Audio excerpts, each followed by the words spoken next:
और हमारा एक स्ट्रक्चर है जिसे हम कहते हैं साइनस।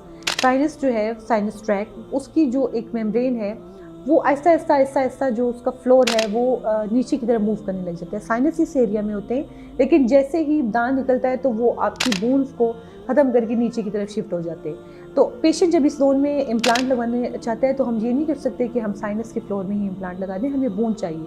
तो हम पेशेंट की एक सर्जरी परफॉर्म करते हैं जो कि जिसे हम साइनस लिफ्ट कहते हैं। साइनस लिफ्ट हमारे पास डायरेक्ट भी हो सकती है, इनडायरेक्ट वे में भी हो सकती है, जिसमें हम साइनस फ्लोर को लिफ्ट करते हैं, ऊपर की तरफ मूव करते हैं, फिर हम कुछ बोन ग्राफ्ट करते हैं और फिर हम इम्प्लांट दे देते हैं। इसमें भी दो केस आ जाते हैं, हम इमीडिएट साथ भी इम्प्लांट दे सकते हैं अगर बून कुछ ना कुछ अच्छी है।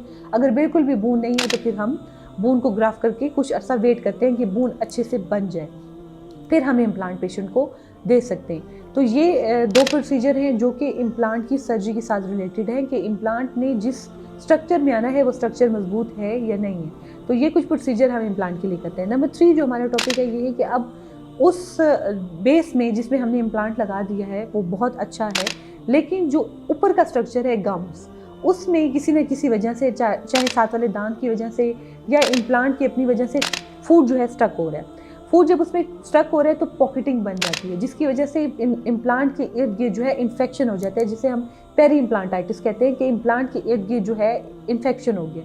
तो फिर इसमें पैरियों के फील्ड में ये आ जाता है कि हम उसके फ्लैप को रिमूव करके, वो सारे जो डिजीज़ गम्स हैं उसको रिमूव करके, आपके टाटर वगैरह को रिमूव करके और अच्छी सी बून ग्राफ्ट करके और मेम्ब्रेन ग्राफ्ट करके हम उनको दोबारा से स्टिचर कर देते हैं और वो इम्प्लांट के इर्द गिर्द अच्छी बूंद बन जाती है और ये इशू जो खाना फंसने का है, पॉकेटिंग का, ये ख़त्म हो जाता है।